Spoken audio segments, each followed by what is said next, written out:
de introdução ao Novo Testamento. Vamos lá, deixa eu ajeitar aqui. Hoje nós vamos começar falando... Poxa, fechou até o arquivo aqui. Tava tudo no jeito, comecei até mais cedo.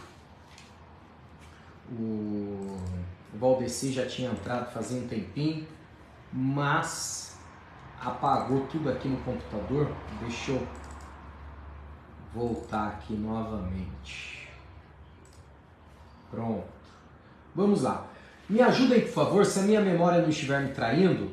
Hoje nós iniciaremos a nossa aula falando sobre as sinagogas, é isso mesmo? Sobre as sinagogas? Tabernáculo, Templo Salomão, Zorobabel. Então eu já falei sobre o templo, ok? E agora vamos falar sobre as sinagogas? Quem me ajuda? Eu cheguei a falar sobre o templo? O tabernáculo, você falou que é um templo móvel. Isso. Andava, depois você falou assim, Salomão, Templo de Salomão, 400 anos. Isso, deu o panorama aí, né? O templo de Herodes eu falei também. Mais ou menos 90 anos. Pronto, isso, ótimo. Hoje, então, de fato, nós vamos iniciar falando sobre as sinagogas. Também, gente, algo aí fundamental, principalmente tendo em vista o cenário neotestamentário, isto é, o período que cobre o Novo Testamento, tá joia? As sinagogas é de fundamental importância para nós entendê-las. Vamos lá. Só ajeitar aqui, estou um pouquinho preocupado aqui com o celular. Pronto. Maravilha.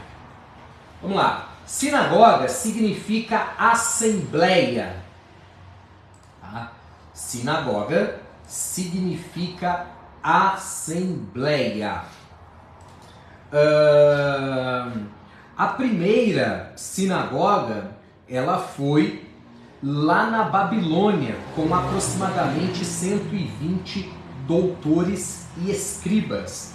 E para quem não sabe, é nesse período do cativeiro babilônico que o capítulo 1 do Gênesis foi escrito, tá? Por aproximadamente 120 escribas. Não significa que eles tiraram da cabeça deles o capítulo 1 do Gênesis. Não significa que eles inventaram o capítulo 1 do Gênesis, tá? Até então, isto é, até o período do cativeiro babilônico, o capítulo 1 do Gênesis era transmitido de maneira oral, ou seja, eles contavam as histórias um para o outro. O pai contava para o filho para o seu filho, e assim ia passando de geração em geração. Quando chega no período do cativeiro babilônico, eles colocam no papel. Eles quem? Esse grupo de aproximadamente 120 doutores ou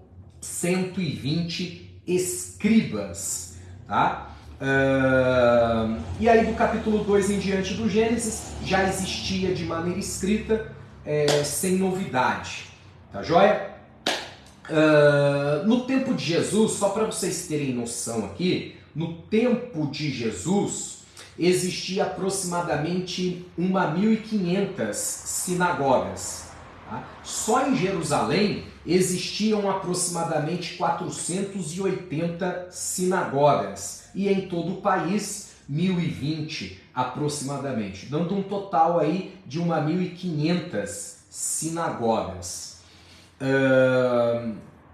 É interessante saber que as sinagogas surgiram no cativeiro babilônico, tá? Então, se cair na prova ou alguém perguntar para vocês quando começou as sinagogas, quando surgiram as sinagogas, a resposta é simples: no cativeiro babilônico. Por que se criaram as sinagogas? Se criaram as sinagogas pela ausência do templo, que nós aprendemos na aula passada. O templo para os judeus é de suma importância. A figura do templo para os judeus é de fundamental importância, de tal modo que eles entendem que, prestem atenção nisso, o caminho para Deus é através do templo.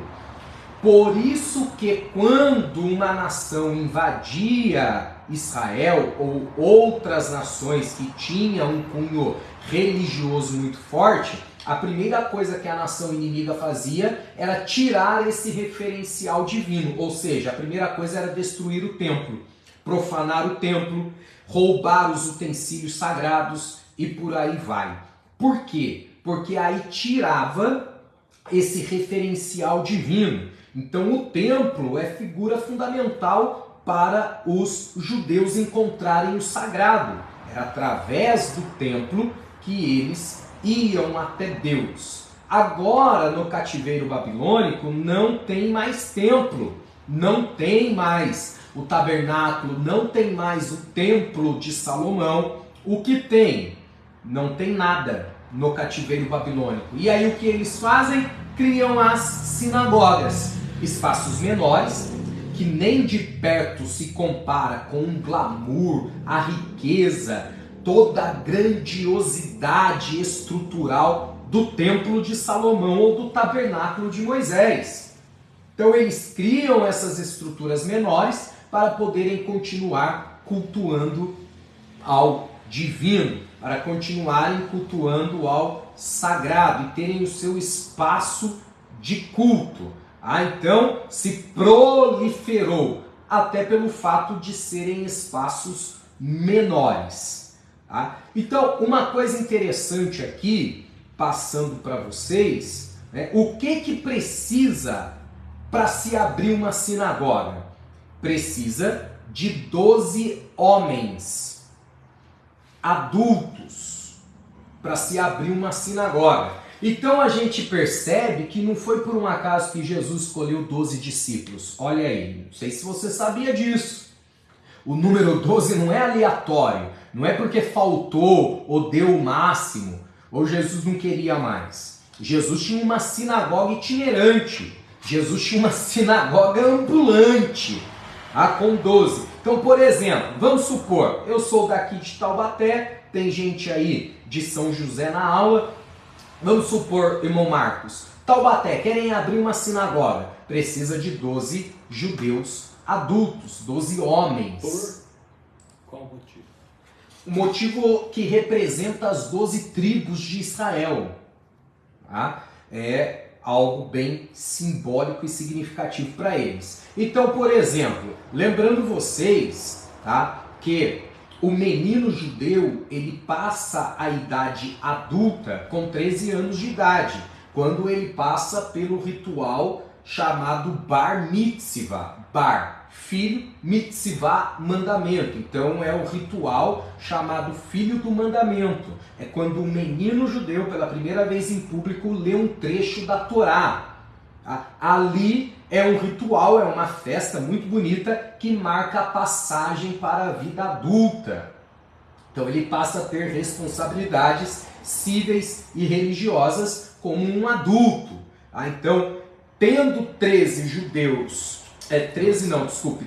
judeus, homens, adultos, pode abrir uma sinagoga. Aí como que funciona? Eles se reúnem, tá? Contratam um rabino, alugam um local primeiro, naturalmente, contratam um rabino, bancam esse rabino, com o salário, com o que for necessário, bancam a estrutura do local e começa a sinagoga. E aí, na medida que outros judeus começam a chegar, eles começam também a participarem das responsabilidades financeiras do local. Tá? Dito isso, vamos avançando aí. Tá? Então, para vocês saberem, se um judeu chegar numa cidade que ainda não tem sinagoga, ele procura outros 11 judeus, se juntam e começam uma sinagoga. Tá? Alguma pergunta, alguma dúvida sobre sinagoga? Lembrando vocês também que Jesus esteve vez e outra envolvido com a questão das sinagogas. Paulo também, tá, pregava nas sinagogas dos judeus. Então é algo aí interessante e importante para tocarmos no assunto. Outra questão importante aqui, ainda falando dessas questões estruturais, essas instituições religiosas, é o Sinédrio. Sinédrio, isso. Sinédrio, ele era a casa de leis. Casa de leis dos judeus. Vou colocar aqui, casa de leis dos judeus. Tá? É como se fosse o nosso Senado Federal aqui no Brasil. Era a casa de leis. Era onde se legislava na nação. Então o Sinédrio, gente, ele era composto por 70. Alguns estudiosos apresentam um número de 71. Tá? Então é até algo interessante aqui, me lembrei de algo, que números, datas na Bíblia, a gente tenta sempre aproximar. Eu quero aproveitar aqui a participação do Clebson, o aluno Clebson, que me mandou uma mensagem falando sobre a questão do tempo que Jesus pregou. Ô Clebson, você pode me lembrar, por favor, que eu tô aqui, eu não estou lembrando exatamente da pergunta, eu não consigo ter acesso agora ao WhatsApp. Você consegue abrir o áudio aí e compartilhar com o pessoal? Qual pergunta eu tinha ficado? Que você me mandou do tempo que Jesus pregou, acho que na Galileia ou na Judéia. Que daí dá um conflito aí de 2 anos em relação... 20 meses e se for 18 meses, é isso? Isso, mas qual que era a pergunta? Sem ser a questão do tempo. A pergunta era onde Jesus tinha pregado, não era? Acho que foi sim. Precisa abrir não, tranquilo então. Era mais para pegar o exemplo. Eu disse 18 e o Clebson viu no livro 20. Então data, gente, é sempre aproximado. Datação, número na Bíblia, a gente sempre aproxima, tá bom? Vai dar um conflito. Até essa questão do número de sábios que formavam o Sinédrio dá um certo conflito. A diferença é pouca, né? Uns dizem 70, outros 71. Fato é que existiam esses sábios que formavam o Sinédrio, tá? Formavam o Sinédrio. Onde é a origem do Sinédrio? Onde tradicionalmente o Sinédrio começa? Começa lá no livro de Números. Números capítulo 11, do versículo 16 ao 24, tá? Versículo 16 ao 24. Vou pedir para vocês acompanharem. Deixa eu ver quem está na sequência aqui. Tem a ver com Moisés quando isso foi. Sim, exatamente. Vamos lá. Quem consegue ler para a gente aí? Números capítulo 11, versículos do 16 ao 24. E eu peço que os demais colegas acompanhem essa leitura bíblica, por gentileza. E disse o Senhor a Moisés: ajunta-me 70 homens dos anciões de Israel, de quem sabe que são anciões do povo e seus oficiais, e os trarás perante a tenda da congregação, e ali se porão comigo. Então eu descerei e ali falarei contigo, retirarei do Espírito que está sobre ti, e o porei sobre eles. E contigo levarão a carga do povo, para que tu sozinho não leves. Até o versículo 23, pastor? Isso, até o 24, por favor. Ok. E dirás ao Senhor: santificai-vos para amanhã e comereis carne, porquanto chorastes aos ouvidos do Senhor, dizendo: quem nos dará carne a comer? Pois bem nos ia no Egito, pelo que o Senhor vos dará carne e comereis. Não comereis um dia, nem 2 dias, nem 5 dias, nem 10 dias, nem 20 dias, mas um mês inteiro, até vos sair pelos narizes, até que vos enfatieis dela, porquanto rejeitastes ao Senhor, que está no meio de vós, e choraste diante dele, dizendo: por que saímos do Egito? E disse Moisés: 600.000 homens de pé é este povo. no meio do qual estou, e tu tens dito, dar-lhe-eis carne, e comerão um mês inteiro. Degolar-se-ão para eles ovelhas e vacas que lhe bastem, ou ajuntar-se-ão para eles todos os peixes do mar que lhe bastem. Porém, o Senhor disse a Moisés: seria, pois, encurtada a mão do Senhor? Agora verás se a minha palavra te acontecerá ou não. Muito. Até o 24. Ah, tá. E saiu Moisés e falou as palavras do Senhor ao povo, e ajuntou 70 homens dos anciões do povo e os pôs em roda na tenda. Isso, maravilha. Então, tradicionalmente o Sinédrio começa aí. O Sinédrio, gente, como eu disse, era a casa de leis em Israel, tá? Então, como que funcionava? Existia lá a figura do sumo sacerdote, que compunham, o sumo sacerdote que compunha o Sinédrio, tá? E era vitalício, ele só saía do cargo após a morte, né? Só saía depois que tinha morrido. Porém, Pôncio Pilatos ele muda de vitalício para 3 anos o cargo do sumo sacerdote. Outra coisa importante é que Israel, estava me esquecendo disso, ele não divide Estado e religião.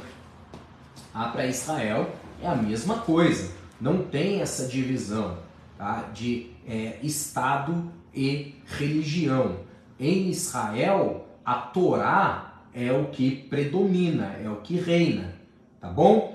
A Constituição de Israel, por exemplo, é em cima das leis de Moisés, das 613 leis.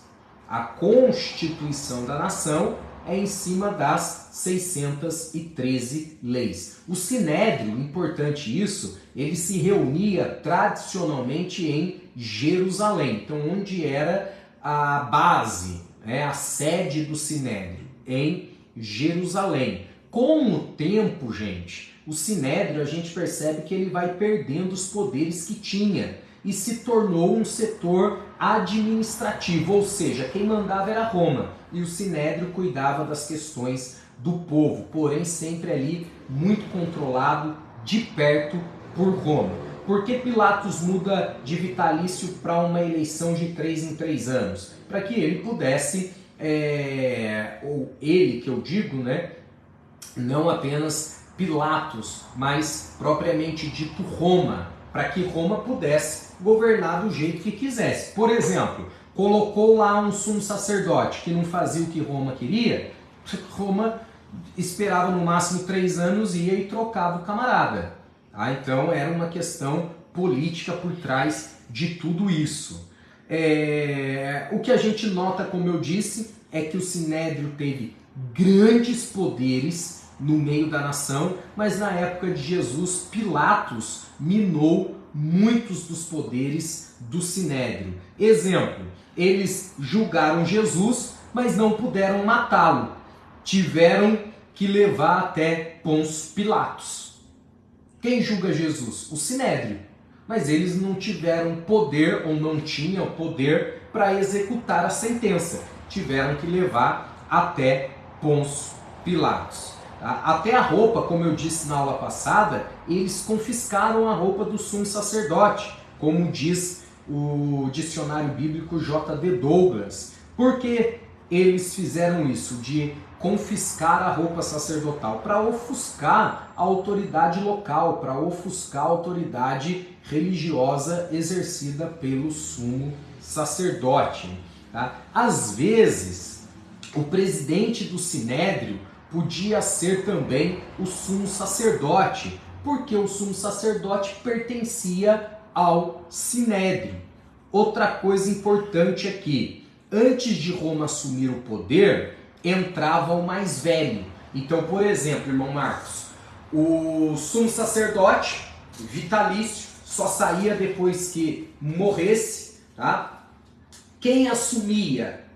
Quem estivesse na fila e fosse mais velho.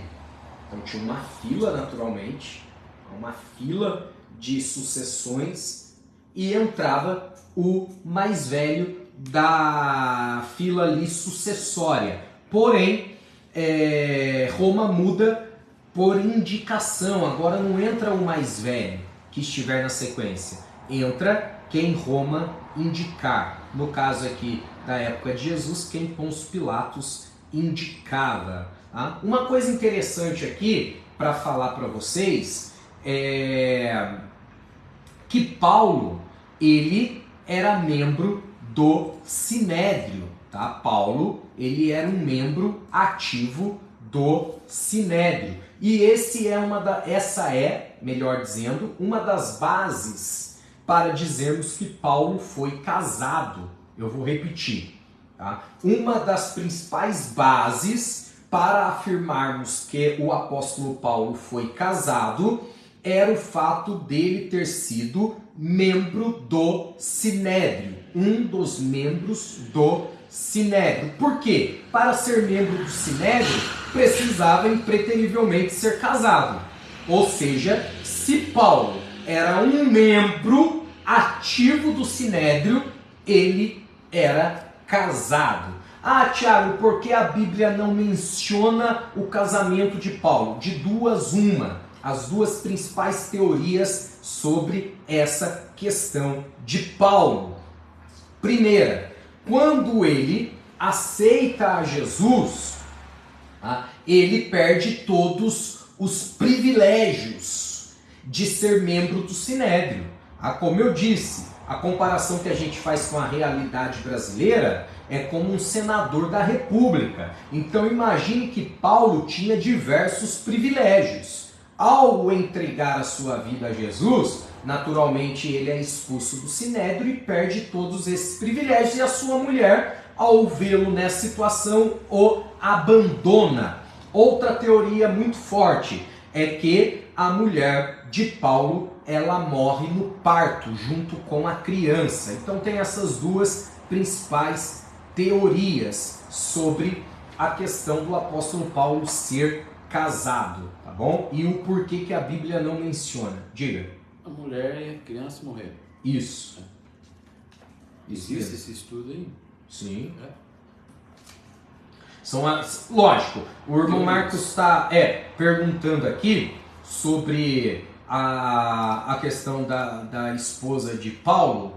Existem dezenas de teorias. Eu apresentei aqui para vocês as duas principais, as duas mais fortes, vamos dizer assim, tá? Maravilha?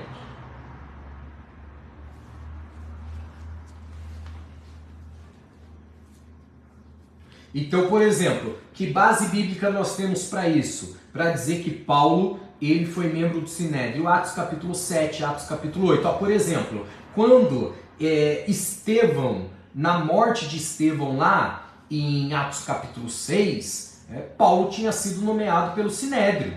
Para perseguir os cristãos, Paulo foi nomeado pelo Sinédrio. Tá bom? Então, tem várias bases aí, vários textos bíblicos, base bíblica para mostrar que Paulo foi membro do Sinédrio. E se foi de fato, ele muito provavelmente era também casado. Tá certo? Vamos lá. Pergunta? Não, só Atos 7 também fala. Atos 7 e Atos 8. Tá?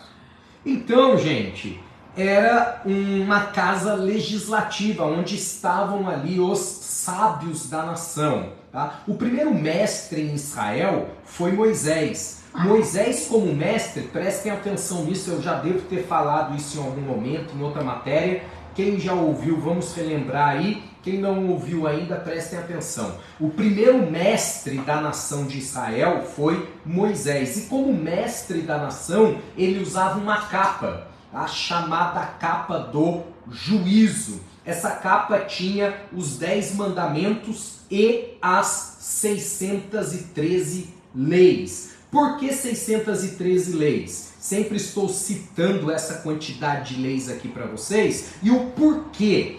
Sempre lembrando aqui que tudo na Bíblia tem um porquê, principalmente quando se trata da questão veterotestamentária. O Antigo Testamento ele é por natureza algo que aponta para o Novo, então tudo tem um significado ali, tem um porquê dentro do judaísmo.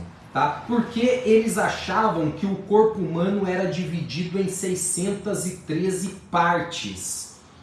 Tá? Então a ideia da lei no judaísmo é mexer com todo o ser da pessoa. Por isso que é comum você ver aqueles judeus ortodoxos na frente do Muro das Lamentações fazendo esse movimento assim, ó. Por que eles fazem esse movimento? Judeu também, quando vai ler a Torá, não lê assim parado igual a gente lê. Ah, vou ler aqui.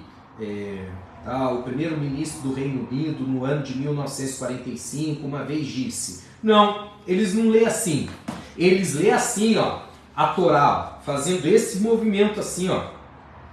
Por que os judeus fazem isso? Porque eles querem que quando eles estiverem em contato com a lei de Deus, todo o seu corpo esteja em movimento. E a ideia das 613 leis é porque eles acreditavam que o corpo humano era dividido em 613 partes, para que, de tal modo, a lei mexesse com todo o ser, toda a estrutura do ser humano. Tá?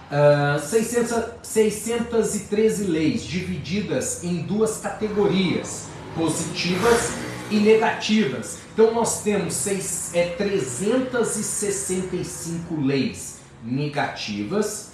Quais eram as 365? As leis proibitivas, isto é, aquelas que não podiam fazer. Exemplo, não matarás. Exemplo, não roubarás. Não dirás falso testemunho. Não cobiçarás a mulher do próximo, não terás outros deuses diante de ti.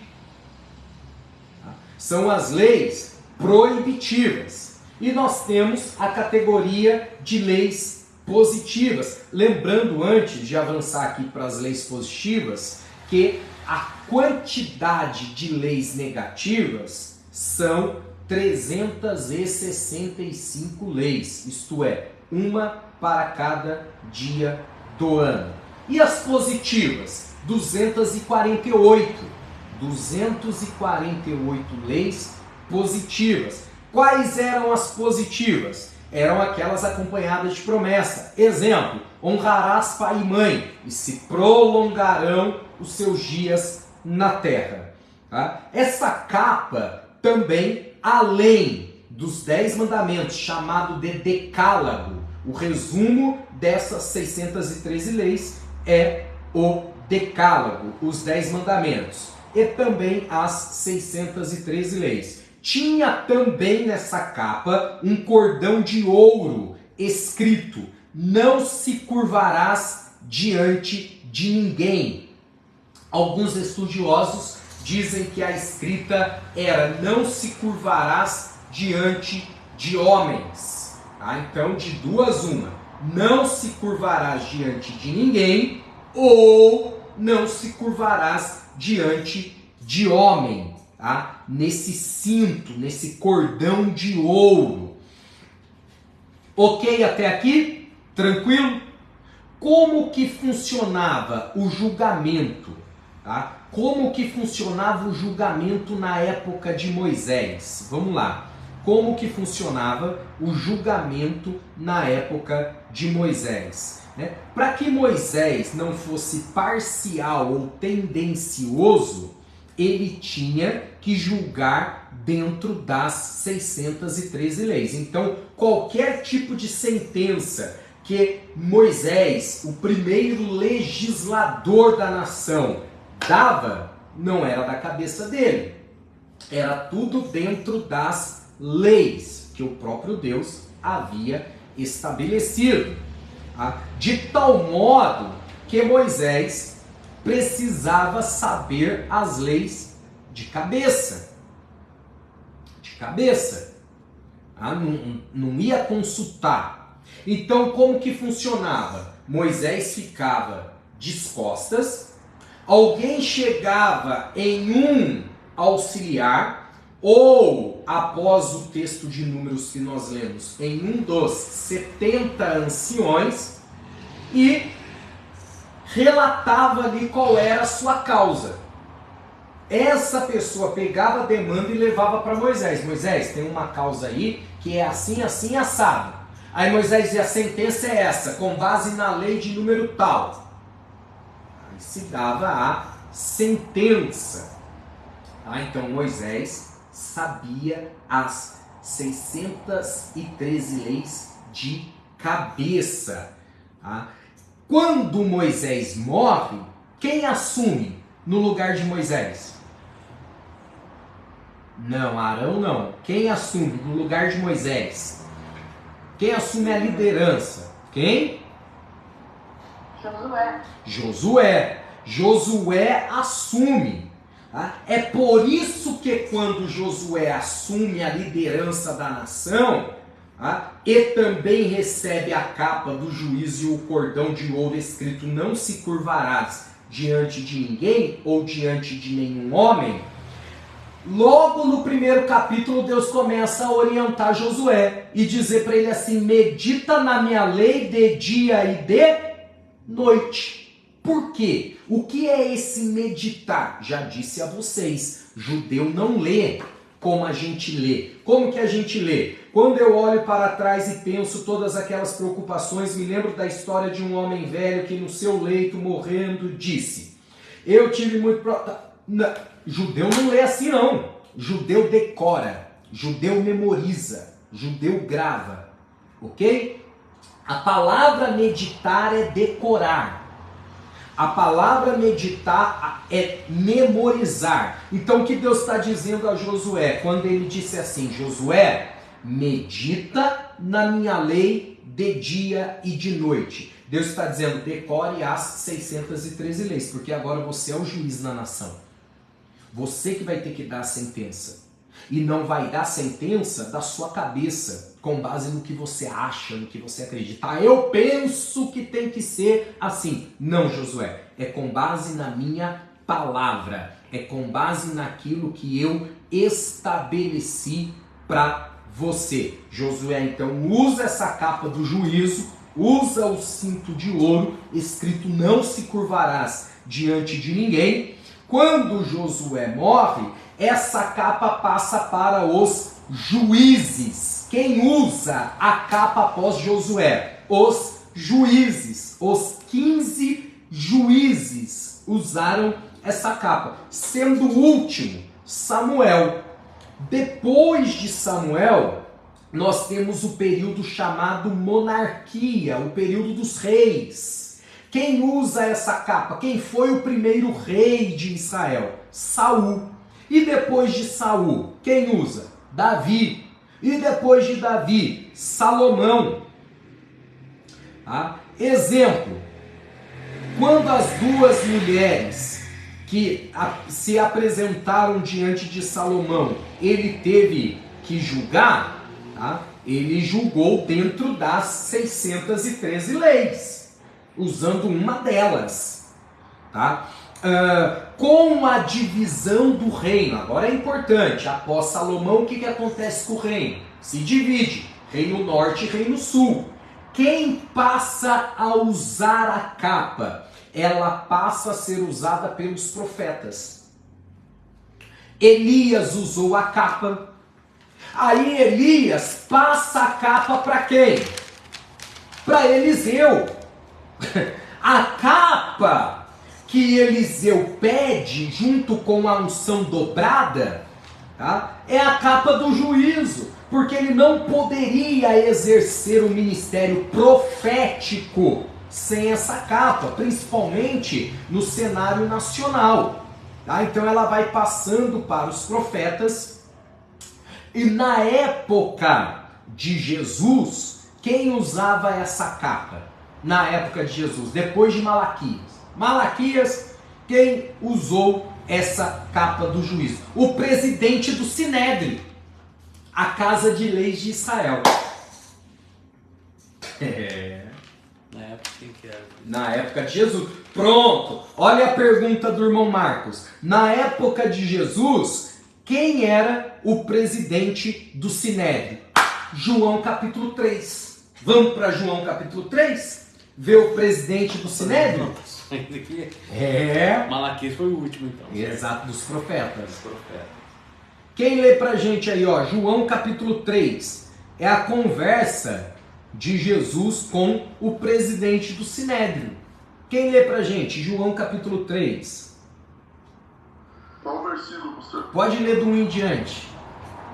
E havia entre os fariseus um homem chamado Nicodemos, Aí. príncipe dos judeus. Opa, ele era o quê? Calma aí, ele era o Príncipe quê? dos judeus. Presidente do Sinédrio. Presidente do Sinédrio. Tá? Então quem era o presidente do Sinédrio na época de Jesus? Nicodemos. Aí o presidente do Sinédrio vai ter com Jesus. Continua lendo. Olha aí. Este foi ter de noite com Jesus e disse-lhe: Rabi, bem sabemos que és mestre vindo de Deus, Olha porque aí. ninguém pode fazer estes sinais que tu fazes. Porque, ó, Valdeci, por que ele reconhece que Jesus é rabino, é um mestre? Porque Nicodemos sabia todas as 613 leis de cabeça. Ele era o presidente do Sinédrio. Ele está dizendo: eu sou homem de autoridade, mas reconheço que você também é. Por quê? Da cabeça dele? Claro que não. Ele conhecia as leis. Continua. Versículo 3. Respondeu Jesus e disse: Ah, desculpa, "Na verdade, Valdeci, desculpa. Vou interromper novamente, desculpe. Sim. Interromper para explicar. Por que Nicodemos foi ter com Jesus de noite? Quem me ajuda aí? Por quê? Acho que é pra ninguém ver ele, né? Um rabino interrogando o outro. Ó, o que a gente ouve geralmente é isso, né? Que Nicodemos foi para ir escondido, para ninguém ver, para não passar vergonha ou se expor. Eu confidencio a vocês que prefiro a abordagem de Santo Agostinho. Agostinho de Hipônia trabalha com a ideia de que Nicodemos sofria de insônia. É quando, inclusive, Agostinho vai cunhar uma das suas principais frases. E ele vai dizer: existe um vazio no coração de todo ser humano que é do tamanho exato de Deus. E enquanto Deus não preencher esse vazio, o ser humano vai se sentir vazio por dentro. Nunca vai ter o suficiente. Sempre vai ter falta de alguma coisa. Aí ele trabalha com a ideia de que Nicodemos tinha essa indagação interior, esse conflito existencial, esse vazio ali que precisava ser preenchido. E por isso, ao reconhecer a autoridade de Jesus, ele vai ter com Jesus de noite. Ok? Ok. Eu vou pedir para vocês, entrou no último minuto aqui desse primeiro tempo nosso. Tá? Eu vou precisar finalizar, na verdade o Zoom vai finalizar. Aí eu vou mandar novamente o link lá no grupo e vocês acessem, por favor. Tá bom? Ok. Finalizando aqui. Então, quando ele usa o termo príncipe dos judeus, ele fala que é, no caso, é o presidente do Sinédrio. Presidente do É a Sinédrio. mesma coisa. Porque eu vou ser bem honesto com você, está falando que é príncipe dos judeus. Se houvesse outra posição. Por exemplo, quando Moisés envia os 12 espias para espiarem a terra, a palavra também aparece como príncipe. Tá? Príncipe, a palavra que aparece são 12 príncipes. Com qual conotação? A conotação de mostrar que eram os principais de cada tribo. Entendeu? Tá. Ah, Entendeu?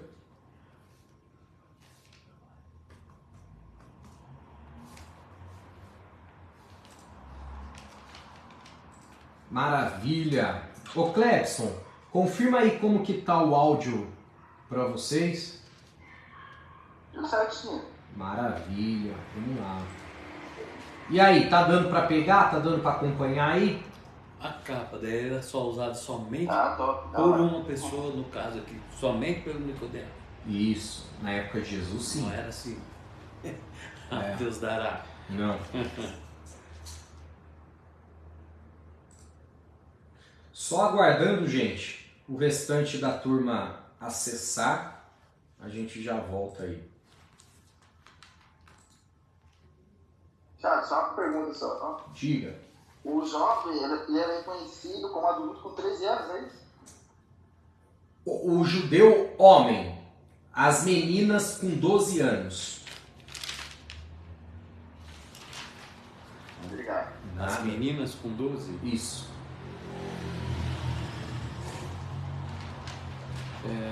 Uma outra coisa que você falou aí, existia 1.500 sinagogas, aproximadamente, no tempo de Jesus, certo? 480 são em Jerusalém, certo? Isso. E quantas no país? 1020. 1020? É. Isso em Israel, no caso. É, todo Israel. Todo Israel. 1020? Isso. Maravilha, o pessoal voltou aí. Vamos lá, vamos avançando aqui. Tá faltando alguém, mas vamos retornar aqui a... Deixa eu ver quem tá faltando, não tô lembrando de cabeça. Bom, vamos lá. Já perguntei aí pro Clepson se o áudio tá legal, ele deu um ok, disse que o áudio tá bacana. Vamos avançando aqui então. Voltando lá, Valdecir, ajuda a gente aí, continua a leitura bíblica, por favor, de João capítulo 3. Ok. Parei no versículo 3. Isso. Jesus respondeu e disse-lhe: na verdade te digo que aquele que não nascer de novo não pode ver o reino de Deus. Disse-lhe Nicodemos: como pode um homem nascer sendo velho? Porventura pode tornar a entrar no ventre de sua mãe e nascer? Jesus respondeu: na verdade te digo que aquele que não nascer da água e do Espírito não pode entrar no reino de Deus. Olha aí. O que é nascido da carne é carne, e o que é nascido do Espírito é Espírito. Tá bom até aí. Não? Ok. Ó, vamos lá. Quando Nicodemos chega no local que Jesus estava, aquela casa que Jesus estava, provavelmente, muito provavelmente, estava cheia. Jesus está sentado. Só que a ideia de estar sentado é diferente da nossa. Porque, por exemplo, eu estou sentado em uma cadeira dando aula para vocês atrás de uma mesa. Tá? A ideia de estar sentado em volta de uma mesa no judaísmo é completamente diferente dessa. Eles ficavam quase que deitados. Já viu aquela imagem? Lembra da imagem da Santa Ceia? O quadro A Santa Ceia, a Grande Ceia, a Última Ceia. Fica meio que um inclinado no outro. A mesa, ela é baixinha. É tipo aquelas mesas que em alguns restaurantes japoneses tem, que a pessoa fica sentada ali no chão, literalmente. Então, no judaísmo é assim.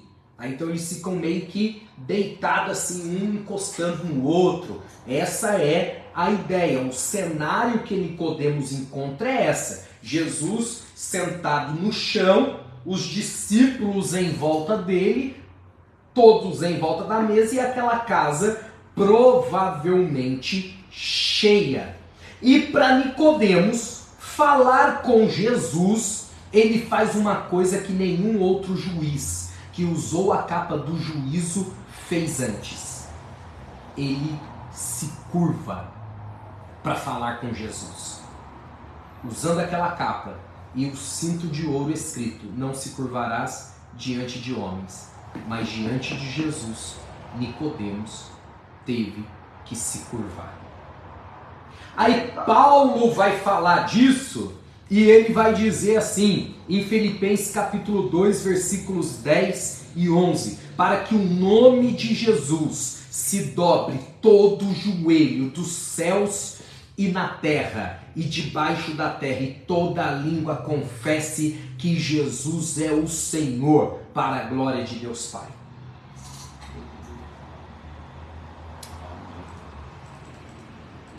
Vamos ler? Filipenses capítulo 2, versículos 10 e 11. Filipenses capítulo 2, versículos 10 e 11. Amém. Filipenses 2, versículo 10 e 11. Isso, irmão Henrique. Lê pra gente aí. Para que ao nome de Jesus se dobre todo o joelho dos que estão nos céus, e na terra, e debaixo da terra, e toda língua confesse que Jesus Cristo é o Senhor, para a glória de Deus Pai. Amém. Amém? Então, sobre o Sinédrio é isso, tá? A casa de leis, importantíssima, muito poderosa, mas com o governo romano, ela perdeu esse poder e se tornou um setor meramente administrativo. Paulo pregou nas sinagogas, Jesus teve aí vários momentos do seu ministério relacionado à sinagoga. Como eu disse, repito, algo importante para nós. Bom, agora nós vamos para o livro de Atos dos Apóstolos. Nós vamos para o livro de Atos dos Apóstolos. Ok? Vamos para o livro de Atos. Atos capítulo 1, versículo 1. Quem lê pra gente? Atos capítulo 1, versículo 1.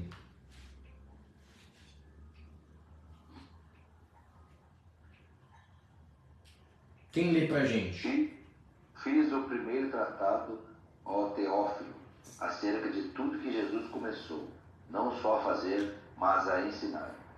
Pronto, já vou explicar essa questão do texto. Antes, porém, preciso dizer a vocês que para um teólogo chamado Morton Scott, não confunda com John Stott, é Morton Scott, com 2 T's no final, T mudo no final, 2 T's, tá? Diz que o livro de Atos é uma extensão do Evangelho de Lucas. Por quê? Porque o livro de Atos começa onde exatamente o livro de Lucas termina. Ok? Alguns acreditam que o livro de Atos dos Apóstolos deveria se chamar Livro dos Atos do Espírito Santo, porque você encontra um agir do Espírito Santo do começo ao final desse livro. Tá? Então alguns trazem essa provocação, que o livro de Atos deveria, na verdade, ser chamado de Atos do Espírito Santo. Tem também uma ideia de alguns que acreditam que o livro de Atos dos Apóstolos, na verdade, foram 2 livros.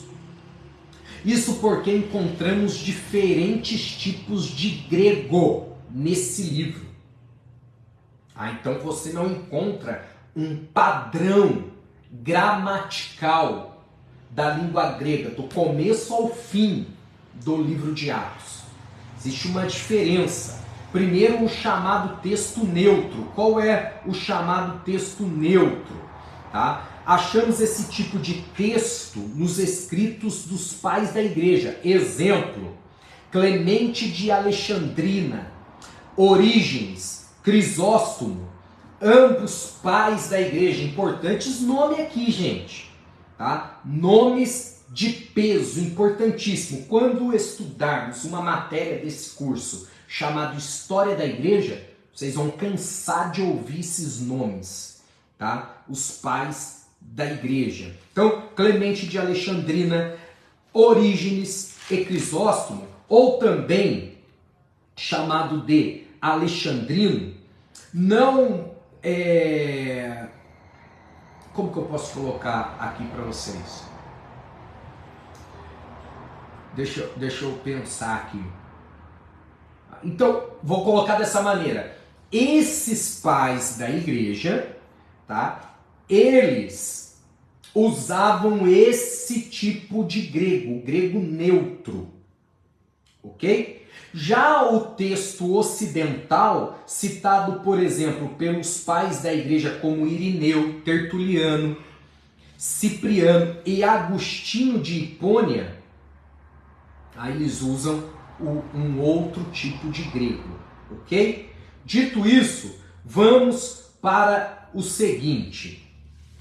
Tem um teólogo chamado Frederic, ele diz, ou Frederico, né? Frederico, ele diz que Lucas escreveu uma primeira edição, primeiro volume, que circulou na comunidade de Roma, porém Lucas fez uma revisão nesse texto, e aí circulou uma revisão atualizada, vamos dizer assim, uma revisão corrigida para Frederico. Vamos lá. Essa teoria de Frederico não é muito bem aceita.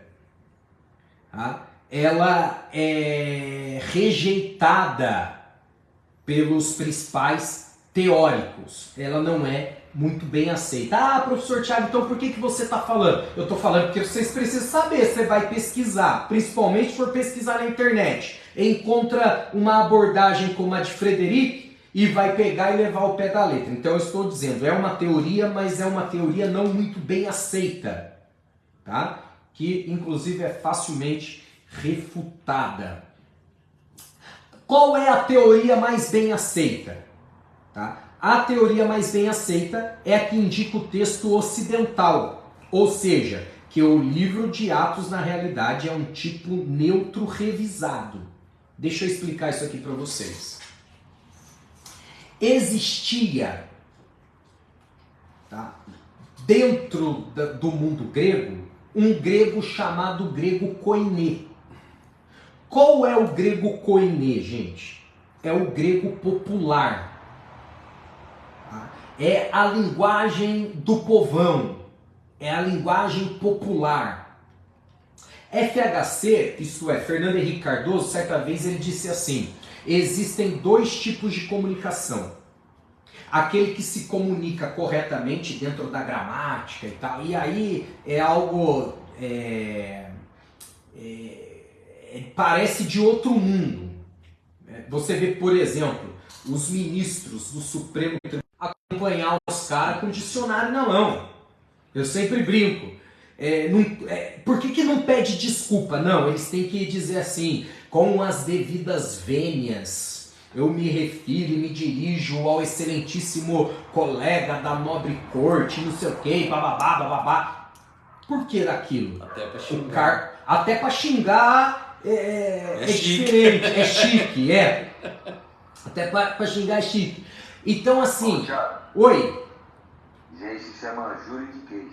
Juridiquês, ó o advogado aí, isso mesmo. Juridiquês. Então, assim, o cargo pede isso, a posição pede isso. Então, FHC diz assim, a primeira comunicação das duas que ele cita é a comunicação feita gramaticalmente correta, com a conjugação correta dos verbos e por aí vai. Porém, existe uma outra comunicação, que é a comunicação chamada de comunicação popular. Qual é essa?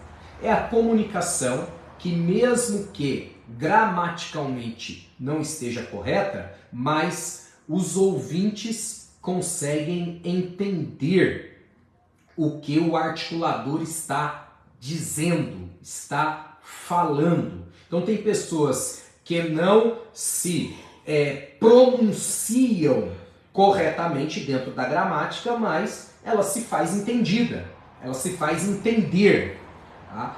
Dentro da ideia da gramática grega, você tem o grego koiné, que é o grego popular. Exemplo, se você lê, né, os escritos de Lucas, você vai ver que em boa parte, tá, dos escritos de Lucas usa o grego koiné. Mesmo sendo ele um historiador incapaz de escrever em mais alto nível. Agora, quando você pega os escritos de Paulo, Paulo escreve no grego chamado clássico. Ok? Quando você pega os escritos de Pedro, é o grego koiné. É o grego mais popular. Ok? Quando você pega os textos de Tiago, já é um grego mais clássico. E por aí vai. Ok, gente? Então, a ideia de Frederico, tá, é refutada. Qual é a teoria mais bem aceita? Que o livro de Atos, na realidade, é um tipo neutro revisado, corrigido por algum escritor de tempos remotos, ou por eruditos que possuíam conhecimento específico de elementos da gramática grega. Essa revisão visa, prestem atenção nisso aqui, para não confundir, por favor, porque eu não estou querendo dar a ideia, e longe disso, tá, de que Lucas escreveu errado e alguém teve que corrigir. Não é nada disso. A revisão foi feita visando a harmonização do texto. Só isso. É o que acontece, inclusive, deixa eu colocar isso aqui para vocês, é o que acontece, inclusive, em João capítulo 5. João capítulo 5 acontece isso. Tá? Então, essa revisão visa a harmonização, como, por exemplo, se vê em Atos capítulo 9. Quer ver uma coisa? Quem lê pra gente Atos capítulo 9, versículos 5 e 6? Quem lê pra gente? Atos capítulo 9, versículos 5 e 6. Quem lê?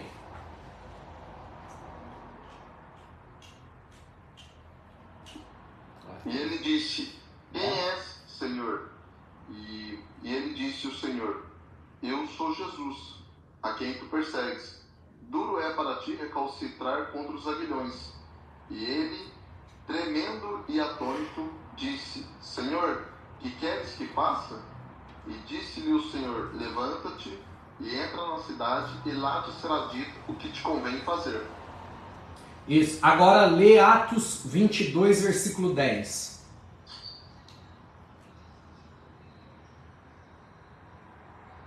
Muito 2:10. Isso. Então disse eu: Senhor, que farei? E o Senhor disse-me: levanta-te e vai a Damasco, e ali se te dirá tudo o que te é ordenado fazer. Pronto, isso é uma harmonização do texto, tá? Então, Atos capítulo 22, versículo 10 é um texto emprestado de Atos capítulo 9, versículos 5 e 6. Simples assim, uma revisão, como se fosse uma revisão. Ó, por exemplo, quando você escreve um livro, você escreve e manda para revisão. O livro volta para você com observações. Aí você faz os ajustes necessários, manda de novo para revisão. Aí volta de novo, outras observações. Isso aí vai e volta, não sei dizer quantas vezes, né, para dar uma harmonização no texto.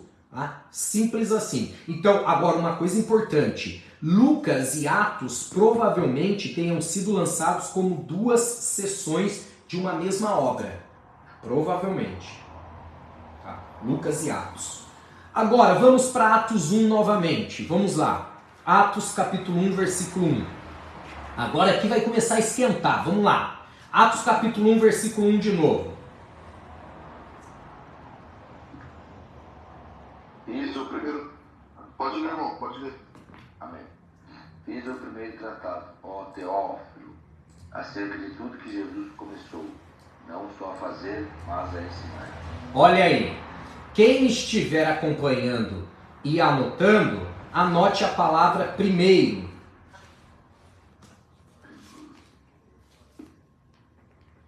Anote a palavra primeiro. Tá? Vamos lá. Fiz o primeiro tratado. O famoso arqueólogo William Ramses, ele entende que a palavra primeiro no grego significa protos. Eu vou repetir bem devagar. Protos. P-R-O-T-O-S. Protos. E protos é a indicação do autor de escrever um terceiro volume. Eu vou repetir. Protos é a indicação do autor de escrever um terceiro volume. Visto que esse vocábulo usualmente fala de algo que se encontra em primeiro lugar numa série de outros dois. Vou repetir isso aqui. Vou repetir, vou resumir. Quando Lucas, em Atos capítulo 1, escreve e usa a palavra primeiro no grego protos, ele está dizendo assim, ó, eu escrevi Lucas, estou escrevendo Atos e pretendo escrever um terceiro volume, um terceiro livro. Resumindo, é isso. Agora, onde está o terceiro livro de Lucas? Onde foi parar o terceiro livro de Lucas? Ou, prestem atenção, ou Lucas de fato não escreveu, ou tem algum áudio aberto, gente? Se puder verificar e fechar, obrigado. Ou Lucas de fato não escreveu, ou ele escreveu e se perdeu. Assim como vários livros que Paulo escreveu e se perdeu. Por que a gente acredita?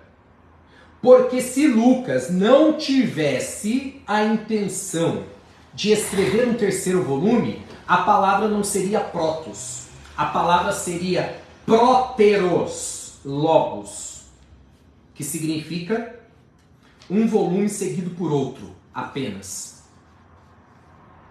Deu para entender? Próteros, P-R-O-T-E-R-O-S, próteros, logos, logos de palavra, né? Um escrito seguido de outro.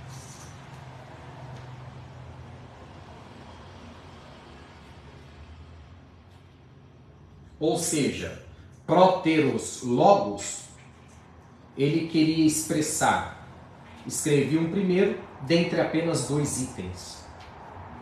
Mas ele não usa próteros logos, ele usa protos, que significa alguém que escreveu um volume, está escrevendo o segundo com a intenção de escrever o terceiro. Ok? Então quando Lucas começa, fiz o primeiro tratado, ele está dizendo, eu já escrevi um, estou escrevendo esse agora. E aguardem que vai sair um terceiro volume aí. Outro fator que indica a intenção de Lucas de escrever o terceiro volume é que ele termina Atos abruptamente. Quer ver uma coisa? Vai lá para o último capítulo de Atos. Vai lá para o último capítulo de Atos. Vê como termina. Quem vai lá? Quem vai lá no último capítulo de Atos? Vai lá. Último capítulo de Atos, último versículo. Quem vai lá?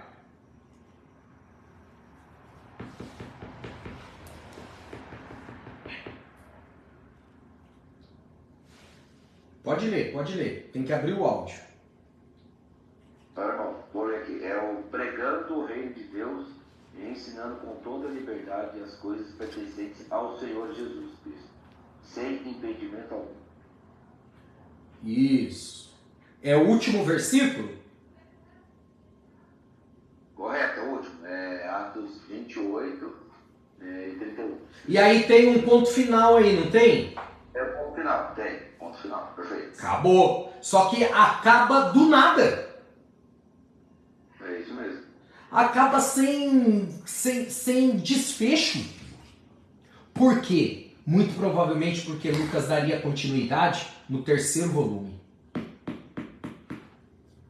Outro fator importante que indica a intenção de Lucas de escrever um terceiro volume. Lucas acompanhou o ministério de quem, gente? Me ajudem aí. De quem? Lucas acompanhou o ministério de quem? Paulo. De Paulo. Né? Lucas não é um dos poucos que acompanha, inclusive, os dias finais do apóstolo? Sim ou não? Sim. Sim. Com ele na prisão, no cárcere, martirizado. Tá. Lucas acompanhou. E Lucas não escreve sobre isso? Lucas escreve sobre todo o ministério de Paulo. E sobre o final da carreira dele, Lucas não escreve? Um historiador que se preocupava com detalhes, que tinha o cuidado, o zelo de trazer as coisas com detalhes. Não vai falar sobre o final da vida do apóstolo que ele acompanhou? Por quê? Provavelmente ele falaria sobre isso no 3º volume. Tá?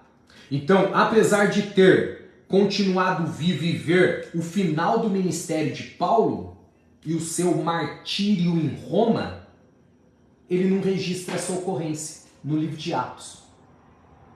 Por quê? Porque provavelmente trataria no 3º volume. Aí o que aconteceu com o 3º volume, Tiago? Não sabemos se ele escreveu e desapareceu ou se ele sequer chegou a escrever, mas que tinha intenção, tinha. Eu gosto da abordagem do pastor, fugiu o nome agora, Gesiel Lima. Gesiel Lima. É Gesiel Lima? Gesiel Gomes. Quem conhece o Gesiel Gomes aí? Conhece? Conhece, Marcos? Não. Eu conheço um pastor de cabelo branco, bem velhinho, né? O pastor Gesiel Gomes é o cara. Não, ele é o cara. Ele é o cara. Gesiel Gomes, eu gosto da abordagem dele, que ele diz o seguinte: Deus não colocou um ponto final no livro de Atos. Ele colocou uma vírgula. Porque de fato não tem como colocar um ponto final ali. Não tem desfecho à história. Por quê? Ele vai dizer assim: quem escreve o capítulo 29, o capítulo 30, o capítulo 31 e continua escrevendo os capítulos de Atos é a igreja. Sou eu e é você. Por isso que não existe um ponto final no livro de Atos. Quem continua escrevendo a história é a igreja. Pegou? Vamos lá? Vamos avançando? Vamos avançando aqui, aproveitar aqui os minutos finais. Bastante coisa para falar aí. Vamos lá. Bom, em Atos o que nós temos é a expansão da igreja. Se nos evangelhos Mateus, Marcos, Lucas e João nós temos a consolidação da igreja, no livro de Atos nós temos a expansão dessa igreja. Então a igreja, nós verificamos o crescimento dela no livro de Atos em pelo menos 6 níveis. Primeiro nível, ela crescia em Jerusalém, Atos capítulo 6. Segundo nível, ela crescia na Palestina, Atos capítulo 9. Terceiro nível, ela crescia na Antioquia, Atos capítulo 12. Quarto, na Ásia Menor, Atos capítulo 16. Quinto, a igreja crescia na Europa, Atos capítulo 19. E sexto, ela crescia em Roma, Atos capítulo 28.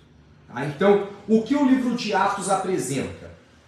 Apresenta a expansão da igreja. É a igreja em movimento, irmão Marcos. É a igreja atuante, é a igreja triunfando, é a igreja expandindo, é a igreja crescendo. Poxa, na primeira pregação de Pedro, quantas pessoas já se entregam para Jesus, gente? Quantas pessoas já se rendem aos pés do Salvador? Olha aí. E aí na segunda 5.000 e por aí vai. É algo estrondoso, um crescimento exponencial. O livro de Atos fala do crescimento da igreja. É interessante que em Atos vemos Barnabé e Paulo. Qual é a forma que a Bíblia cita? Prestem atenção nisso aqui, ó, que é interessante, tá bom? Qual é a maneira que a Bíblia cita? A Bíblia cita assim, irmão Marcos: Barnabé e Paulo. Barnabé e Paulo. Aí Barnabé vai até a igreja de Antioquia. É interessante que nós não sabemos quem foi o pastor dessa igreja em Antioquia. A única informação bíblica que nós temos é que era uma igreja formada por mestres e doutores. Ó, meu Deus do céu, que igreja! Uma igreja formada por mestres e doutores, repletas de mestres e doutores. Quando Barnabé chega na igreja de Antioquia e vê o perfil da igreja, ele se lembra de Paulo. Uau! Não, é fantástico isso. Fantástico. Gente, você quer ver se a pessoa é seu amigo de verdade? Você quer ver se a pessoa é sua amiga de verdade? é se ela ter a coragem de citar o seu nome numa mesa repleta de oportunidades. Vou repetir isso aqui. Alguém que tiver a coragem de citar o seu nome numa mesa repleta de oportunidades, pode ter certeza, essa pessoa é sua amiga de verdade. Barnabé chega na igreja de Antioquia e diz assim: isso aqui é a cara de Paulo. Paulo vai se encontrar aqui, vai dar certinho, vai encaixar perfeitamente aqui na igreja de Antioquia. Aí o que Barnabé faz? Viaja aproximadamente 300 quilômetros, vai até Tarso e busca Paulo e leva-o até a igreja de Antioquia. Aí ele leva para a igreja em Antioquia. E foi ali, na igreja em Antioquia, que o Espírito Santo disse para que separassem Paulo e Barnabé para o ministério. Depois disso, dessa separação que foi feita, dessa escolha que foi feita, a Bíblia muda a ordem da apresentação. Aí o autor já não cita mais Barnabé e Paulo. Agora muda. Agora é Paulo e Barnabé. Paulo e Barnabé. Ou seja, o destaque bíblico muda. Olha que interessante. Eu acho impressionante que Barnabé não fez biquinho. Ah, como assim? Mudou o destaque agora. Fui eu quem trouxe Paulo. Fui eu quem apresentou Paulo ao ministério. E agora Paulo cresceu mais do que eu. Está em maior evidência. Tem um destaque maior. Não tem isso não. Não tem. O destaque muda. Mas ambos continuam fazendo a obra de Deus. Isso é fantástico, gente. Isso é fantástico, tá? Não tinha esse negócio de ciúmes, nada disso. É interessante também que em Antioquia é a primeira vez que os discípulos são chamados de cristãos. Vamos ler esse texto? Esse texto é interessante. Atos capítulo 11, versículo 26. Atos capítulo 11, versículo 26. Quem lê pra gente rapidinho, pra gente avançar aqui? Primeira vez que os discípulos foram chamados de cristãos.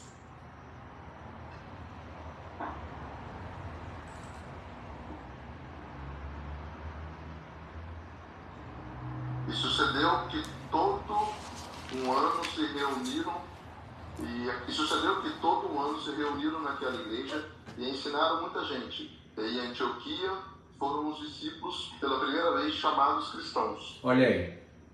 Tá, então eles passavam ali o tempo todo ensinando aquela comunidade. E ali a primeira vez que os discípulos foram chamados de cristãos. Gente, Barnabé é uma figura fantástica.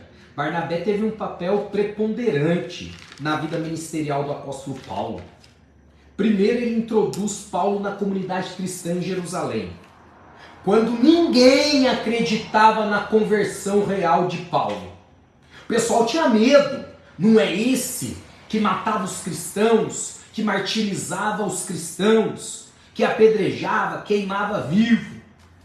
Todo mundo desconfiado. Barnabé leva Paulo até lá, o introduz na comunidade cristã em Jerusalém. Depois ele vai buscar Paulo na sua cidade natal, lá em Tarso, na Cilícia, e o leva para Antioquia da Síria. Durante um ano, como diz o texto que acabou de ser lido em Atos capítulo 11, versículo 26. Durante um ano, Paulo e Barnabé ensinam a palavra de Deus em Antioquia da Síria. Após esse período, os novos convertidos já estavam mudando de vida, entendendo a mensagem do Evangelho, ao ponto de chamarem a atenção dos moradores locais, os quais os chamaram de cristãos. Paulo e Barnabé, após esse período de um ano, gente, ensinando a palavra de Deus ali na igreja de Antioquia, foram indicados nominalmente pelo Espírito Santo. Meu Deus do céu, ó, Isso aqui é coisa tremenda. O Espírito Santo chamou pelo nome. Pelo nome. E diz: eles devem ser separados e enviados para a obra missionária. Os dois foram. Né? A gente pode dizer aqui que foram a primeira dupla de missionários. Foram a primeira dupla de missionários. Tá? Os dois formaram a primeira dupla de missionários enviados ao exterior. E é impressionante, por onde eles passaram, fundaram igreja. Fundaram igreja. Por onde eles passaram, fundaram igreja. Tá? Em Atos também nós vemos Pedro e João andando juntos. Ou seja, depois do Pentecostes, nós vemos Pedro e João andando juntos. Vou fazer o seguinte, tem mais 2 minutinhos aí, deixa eu anotar aqui para não perder. Continuar na próxima aula. Deixa eu ver que dia que vai cair a próxima aula. Dia 2. Dia 2 do 3. 2 do 3 e 23. Turma de quinta. Pronto. Vou colocar aqui um lembrete. Eu vou tentar trazer mais um conteúdo aqui para vocês, tá bom? E aí, vou ter que ser rápido. Tem que ser rápido. Acho que eu só vou falar essa questão de Pedro mesmo. Vou falar tinha bastante coisa aqui de Atos, mas vou falar só essa questão de Pedro e João, pegando o gancho aqui de Barnabé e Paulo, Paulo e Barnabé, tá bom? Aí a gente conclui e já vamos para a finalização da matéria. Semana que vem já. Semana que vem já. Tá joia, gente? Deus abençoe vocês, espero que tenham passado aí um bom feriado. Deus abençoe a todos. Lembrando para o pessoal aí do Arião, que o livro vai chegar para vocês aí, tá joia? Forte abraço, até semana que vem, tá bom? Deus abençoe todos vocês. Um abraço Isaac, irmã Gabi, Deus abençoe. Agradece o Juninho por ter vindo pegar os livros aqui, por favor. Valdeci, Gustavo aí, Clebson, irmão Henrique, pessoal aqui no Facebook, Deus abençoe também. Eu não consigo ver quem está assistindo, mas fica aqui o meu abraço. Forte abraço, gente. Finalizando aqui, tá? Tchau, boa noite. Tchau, tchau. Tchau, tchau. Tiago, qual que é o... Vou passar o Pix pra você mesmo?